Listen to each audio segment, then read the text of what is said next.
Hello students, I Kamlesh Kumar. Welcome to all of you at my YouTube channel Social Science Academy. We have just finished the chapter Fundamental Rights, Fundamental Duties and Directive Principles of State Policy. Now let us move to the question part, that is exercise of this chapter. So the question number A, in which you will have to take the correct option. This is the multiple choice question. So let us begin with the first question. The fundamental rights that came into existence in 2002 is the right to equality? No. Right to education? Yes, this is the correct option. The option which has been bold here, that will be the answer. So right to education came into existence as a fundamental right in 2002 under Article 21A of the Constitution. Writs can be issued by a district court, no. A gram panchayat, no. A civil court, no. A high court, yes. So that will be the answer. If there will be no any option high court and there will be option Supreme Court, that will be the also the correct option, because both the Supreme Court and the high courts can issue writs in the case of violation of fundamental rights. Let us move to the third question. Which of the following statements regarding the fundamental rights is incorrect? You will always have to focus the keywords, whether it is asking incorrect or correct. Here this is in this question incorrect option is being asked, so you will have to be conscious. Question option A, they are granted to all citizens of India. Yes, it has been granted to all citizens of India, so it is correct. One can move to any court of law in case of violation of fundamental rights. No, it is the wrong option, because one can move only to the high court, whether high courts or to the Supreme Court in the case of violation of the fundamental rights. So this will be the incorrect option. They are not absolute. Yes, absolutely right. Fundamental rights are not absolute, they are justiciable. Yes, they are justiciable because it is enforced by the law, the court. Fourth question is, identify the directive principles based on Gandhian philosophy. Which principles is based on Gandhian philosophy? So the second option, to organize village panchayats, it is based on the Gandhian principles. Now, which one of the following promotes secularism? Communal harmony promotes secularism. Fill in the blanks. Answers here, you will find the answers. The Constitution guarantees fundamental rights to all citizens of India. Then, right to work has been implemented for the rural employment under Mahatma Gandhi National Rural Employment Guarantee Act. The practice of untouchability has been abolished to pave the way for social equality. Sikhs are allowed to keep kirpan with them as a religious symbol. Freedom of religion does not mean that there is no check at all on your religious activities. And matching only I have given answers here, so you will see the question in the book. Now let us move to the main question of the exercise. That is these questions you will have to give answer in very brief, and I have prepared only just guideline answers or the model answers. You can write it in your own words also, so this is just for guidance only. So first question, explain the significance of fundamental rights in our day-to-day life. So what is asking here, explain the significance. So you will have to keep in the mind the key words of the question, every question. You will just not have to write the fundamental rights. You will have to explain its significance, why they are significant in our day-to-day life. So fundamental rights are significant in our day-to-day life because they are considered essential for the development of personality of every individual and preserve human dignity. So that is the significance of fundamental rights in our day-to-day life. Again, explain the right to freedom of religion. You don't have to write here the freedom of religion. What are the freedom of religion? You will have to give its explanation. So freedom of religion is one of the fundamental rights that supports the freedom of an individual or community in public or private to manifest religion or belief in teaching, practice, worship and observance. It also includes the freedom to change one's religion or beliefs. This has been given as a fundamental right, and these are the explanation of those freedom of religion. Now let us move to the third question. The fundamental rights are justiciable and are protected by the court. In the light of the above statement, explain the right to constitutional remedies, which was the sixth fundamental right. So fundamental rights are justiciable. This is the statement. They are justiciable and protected by the court. In the light of this statement, you will have to explain the constitutional remedies. You don't have to write simply the constitutional remedies. What are constitutional remedies? You will have to give its explanation. So the Constitution guarantees the right to constitutional remedies if any of the fundamental rights is violated. In such cases, citizens of India have the right to go to the court, and the court has given guarantee to enforce it if they feel that their fundamental rights are violated. It means if you feel that your fundamental rights have been violated, you can directly move to the court. The court defends the citizens' rights except during the emergency. So during the emergency, there will be restrictions on fundamental rights when a person's fundamental rights can be suspended.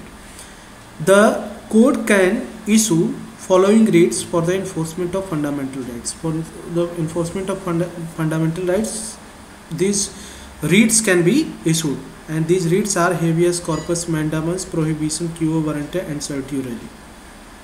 Now let us move to the fourth question. Mention any three directive principles of a state policy that have been implemented. What? The answer is the directive principles which have been implemented are following. On the basis of economic principle, which was one of the directive principles, right to work has been implemented for the rural unemployed under Mahatma Gandhi National Rural Employment Guarantee Act. On the basis of social principle, right to education has become a fundamental right.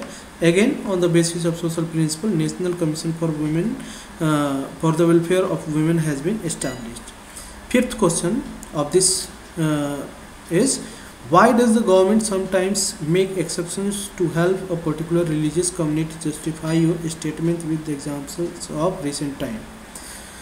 So answer will be that the government sometimes makes exceptions to help certain religious communities because that religion may be in minority and members of that religion may be particularly deprived and poor. For example, wearing and carrying of kirpan is included in the Sikh religion, so they are allowed to keep kirpan with them as a religious symbol. So what is that? In secularism, the government will not favor any particular religion, but if some of the religious communities are in minority and they feel unsafe or in unsafety in any way of life, the government will be able to help them. Now let us move to the question number E, and this will be the last descriptive question. So first question of this segment is, explain the 5 provisions given under the right to equality. You will have to again explain it. You don't have to write the right to equality. So following provisions have been given under the right to equality, and their explanation are: equality before law, which means every citizen will be equal in the eyes of law. Prohibition of discrimination on grounds of citizens on the grounds of religion, race, caste, sex or place of birth. It means there will be no discrimination among citizens on any ground. Equality of opportunity in matters of public employment, everyone will be given equal opportunity. Abolition of untouchability to bring social equality, and abolition of titles to discard superiority. Means some people, by adopting superfluous titles, they feel superior to the other fellow citizens of the country. So that has been banned. So second question is, our fundamental rights are not absolute or unlimited. Support the statement by giving any 5 examples. So let us see. Our fundamental rights are not absolute or unlimited. This is a statement, and this statement can be supported with following examples. To prevent spread of infectious disease and free movement of people can be restricted. Like these days you are sitting at home, and your right to freedom has been restricted because there is a spread of coronavirus that has become a worldwide epidemic. So it is highly infectious disease, and in such cases the movement of the people can be restricted. So second one is, freedom to take any profession does not mean to take up gambling, smuggling, etc.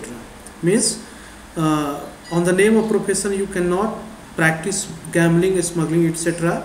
Nobody can claim to be a doctor unless he or he has the essential qualification. Means you have been given freedom to occupy any occupation, but you will have to opt particular degree.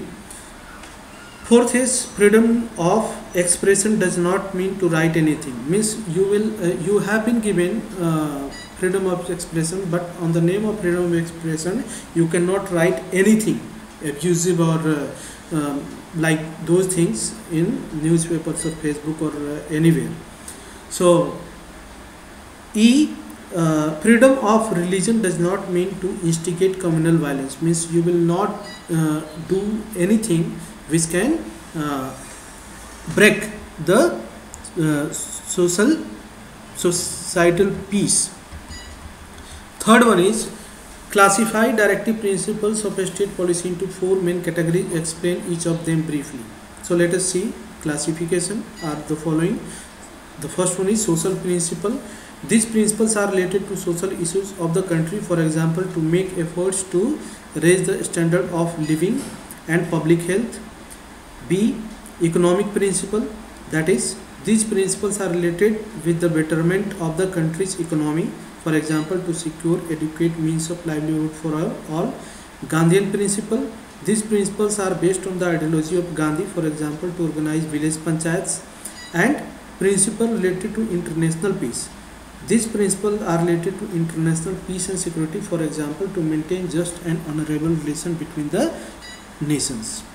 Now, fourth question, highlight the main provisions of the right to freedom. Here you don't have to explain, you have to just highlight the main provisions, what provisions have been given in under right to freedom. So what are that? The first one is freedom of speech and expression.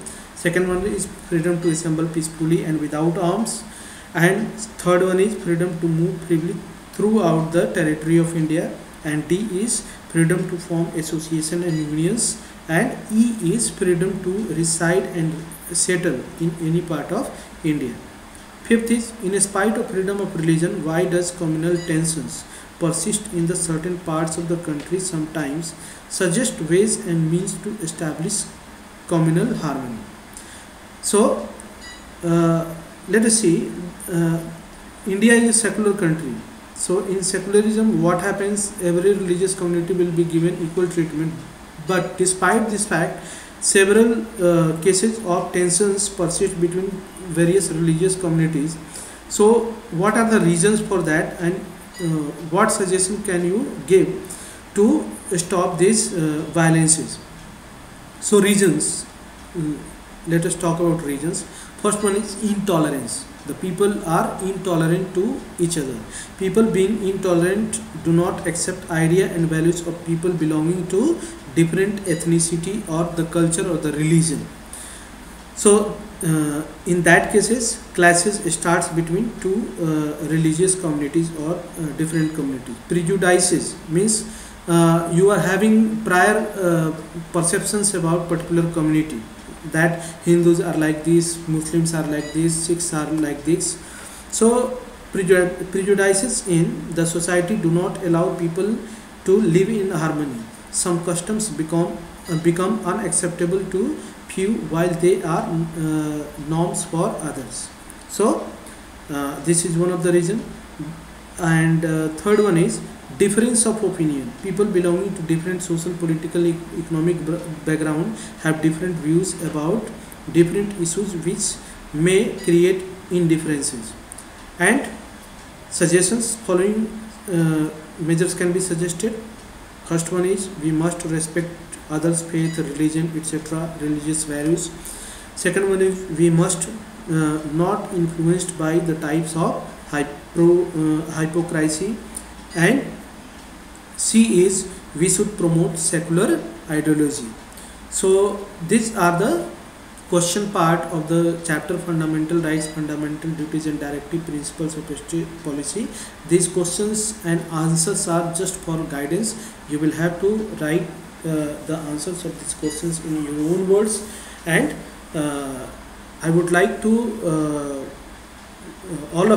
I would like to request to all of you that you play this video by pausing and understand the questions and have a good concept. So keep watching. Till then, thanks and have a nice day.